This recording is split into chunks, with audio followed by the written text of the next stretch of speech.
수단도 방법도 없어요, 이 사람은. 그런 생각이 없어요, 아예. 하나님께서 나를 이렇게 사용해 주시면 그렇게 된다. 그 뭐를 안 해요? 공부도 안 하고 노력도 안 하고 그냥 기다리는 거예요. 가만히 앉아서 기다리는 거예요. 하나님은 그런 분이 아니시고요. 말씀을 전하려면 말씀을 준비해야 되잖아요. 그걸 무시하는 분이 아니시고, 하나님은 심지어는 그 과정을 정하신 분이에요.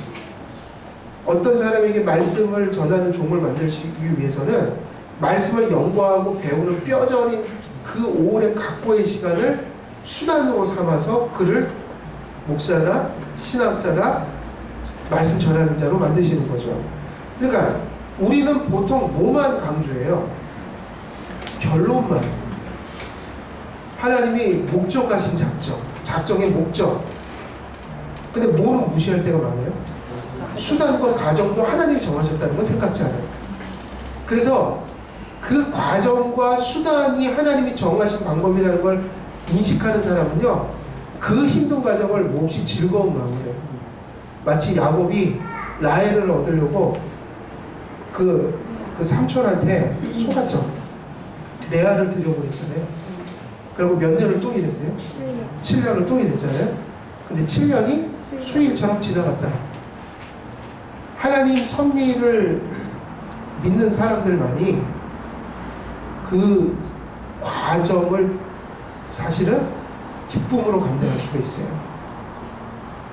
근데 많은 사람들이 이런 사고를 많이 해요. 우리나라 사람들 특히 로또나 뭐 대박 이런 거 한탕주의, 과정은 별로 영적이지 않다고 생각하는 사람이 많아요.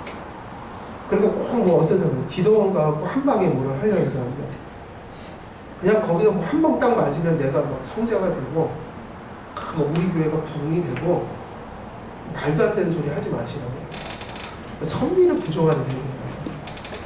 하나님이 목적하셨다면 반드시 그 과정이 있고요, 수단이 정해져 있어요. 그리고 우리는 하나님이 가르쳐 주신 것만큼 그 일들에 대해서 성실해야 돼요. 상식도 존중해야 됩니다. 당연히 공부 좋은 성적이 나오려면 뭐를 열심히 해야 돼요?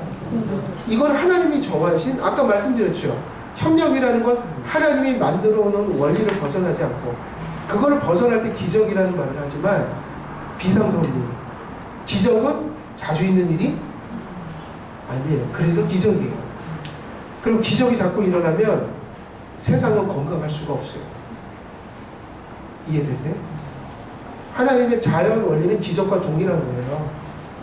하나님이 정하신 자연의 원칙을 따라 내게 무엇을 주시거든, 기적을, 예를 들면은 오병이 일어나는 게 엄마의 그 아버님의 노동과 어머니의 피땀 흘린 그런 자식 사랑하는 마음으로 음식을 만들어서 입에 넣어주는 과정이나, 예수님께서 기적으로 그걸 한 방에 딱 만드셨잖아요. 계속 나오게 하셨잖아요. 그러나 그건 다 누가 하시는 일일까요? 그게 하나님이 하시는 일이에요. 자연을 통해서 하는 일이 있고 비상섭리를 통해서 하는 일이죠. 오늘날에는 비상섭리는 극히 드물거나 거의 나타나지 않는다고 봐야 돼요. 왜? 계시가 기록되기 이전에 계시를 확증하기 위해서 많은 이적을 보이셨으나 성경 66권이 다 완성된 이후로는 기적이 많이 필요하지 않아요. 그리고 하나님의 말씀을 믿는 것은 성령의 내적 역사지 기적을 본다고 해서 믿어지는 건 아니란 말이에요. 무슨 얘기를 하고 싶은 거냐면 상식을 존중해야 된다는 거예요. 공부를 열심히 해야지 하나님이 공부를 어떤 결과도 낳게 하시는 것이지. 그리고 어떤 사람이 그런 간증하면서 돌아다니는 거예요. 자기가 맨날 꼴등만 했다. 근데 대학 가서 아주 그날 하나님이 섭리하셔갖고 커닝을 했대요. 그러고 그 돌아다니면서 그 간증하고 다녀요. 얘기 들어보셨어요? 그 왜 배영만 씨잖아요. 배영만 씨. 그분이 맨날 간증하는 내용이 그거예요. 자기 컨닝했다, 대학교 때.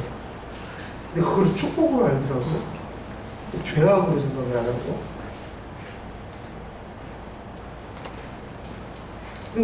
중요한 게 뭐죠?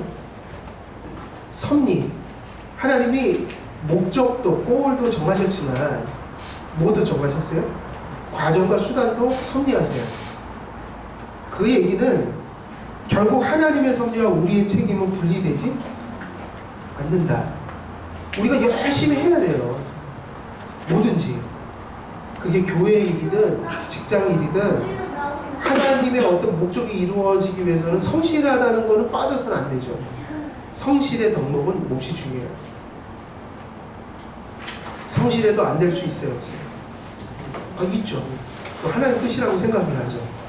근데 우리의 몫은 성실한 거예요. 그게 맞아요. 아까 교훈적 의지. 그러니까 우리는 작정적 의지를 알 필요가 있어요, 없어요? 그러니까 미래에 대해서 작정적 의지. 무슨 일이 일어날지 일거수일투족 다 알고 다닐 필요 있나요, 없나요? 그건 하나님이 알아서 하실 부분이고, 우리는 교훈적 의지에만 귀 기울이면 돼요. 교훈적 의지가 뭐죠? 어떻게 살아가고 말씀하셨는지. 그럼 결과는 하나님이 정하신 대로 하실 거예요. 근데 그 결과가 우리의 모든 과정을 통해서 일어나게 만드셨어요. 과정과 수단을 중요시해야 된다. 그럼 우리의 책임은 뭘까요? 원인일까요? 수단일까요? 우리가 막 열심히 공부했다, 이거는. 열심히 공부해야 해. 또 바르게 살아야 해. 그래서 이게 어떤 목적을 이루겠지라고 생각하면서 열심히 살고 있는데 우리의 그러니까 책임이 있는 거죠, 삶에. 그럼 이 책임은 하나님의 측면에서 보면 원인이에요, 수단이에요? 수단이죠.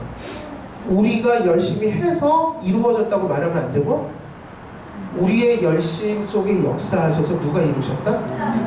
하나님. 그게 바로 그 말씀이잖아요. 그 정확히 어떻게 되죠?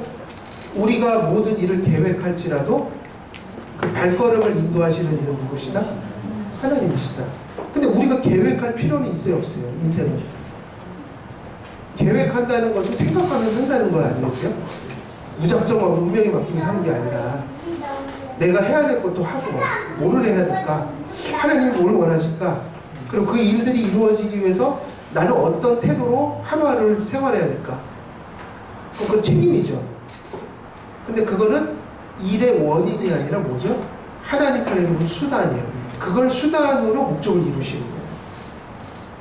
그러니까 우리는 열심히 살 때 우리가 열심히 해서 됐다는 얘기를 하지 않고요. 하나님이 하셨다라고 고백하죠. 그렇지만 열심히 살아요.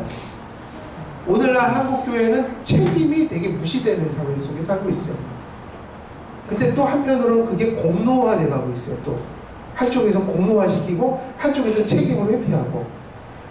그게 아니라 우리의 책임은 수단이에요. 하나님이 수단으로 삼으신 것이다.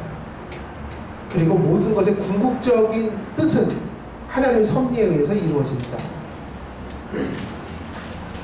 그래서 섭리와 우리의 책임의 관계는 그런 부분이고, 그 다음에 62페이지에 보면 신자의 위안이 되는 하나님의 섭리. 거기 검은 글씨도 한번 읽어볼게요. 시작.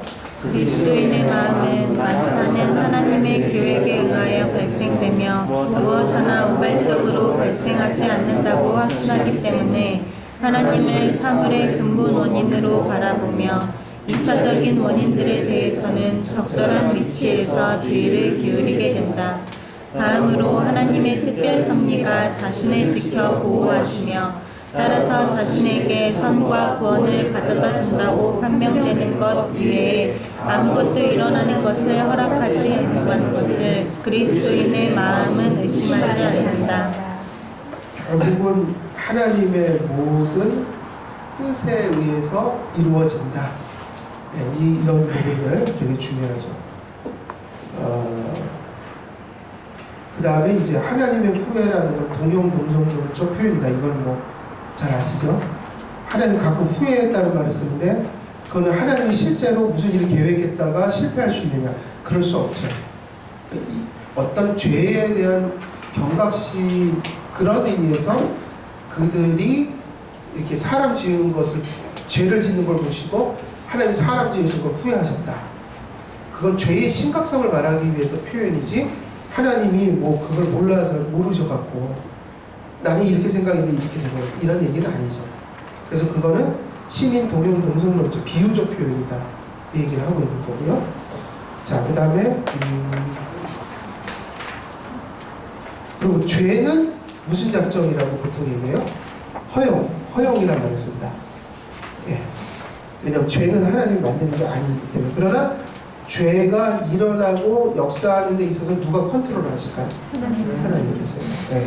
그런 부분들. 그러니까 우리는 불의함 속에서도 견딜 수 있죠. 이게 없으면은 실족해요. 세상이 왜 이렇지? 교회가 왜 이렇지? 그러나 하나님의 섭리를 믿는 사람들은 그 모든 것들이 하나님의 통치 아래 있다는 것을 알면 위로가 되죠. 결코 악이 선을 이기는 건 아니다. 궁극적으로 하나님이 계신다. 네. 자, 그 다음에 여기까지가 이제 창조주로서의 하나님에 관한 지식이에요. 타락 이전까지. 자, 이제는 어디로 들어갈까요? 그리스도 안에서 나타내신 구속주로서의 하나님에 대한 지식. 여기서는 무엇으로부터 이 얘기를 하게 될까요? 인간이 타락하게 되니까 이제 하나님은 자신을 무엇으로 나타내시죠? 구원해야 되는. 그러니까 구속주죠. 그래서 이제 여기서부터 이제 구속주로 넘어가요. 그래서 이제 두 개를 큰 틀에서 우리가 선언 부분에서 얘기한 거의 큰 틀에서 이제 두 번째 공주로 들어오는 거죠. 하나님의 지식은 창조주로서, 피조의식, 그리고 구속주로서 우리가 죄인이라는 사실. 거기서 우리가 구원받아야 될 필요성과 예수님이 제시된다. 그래서 이제 여기 5-1강부터는 이제 구속주 하나님을 이야기하고 있습니다. 그래서 여기 좀 쉬었다 해야 될 것 같아요. 네, 10분 정도 쉬고 시작하겠습니다.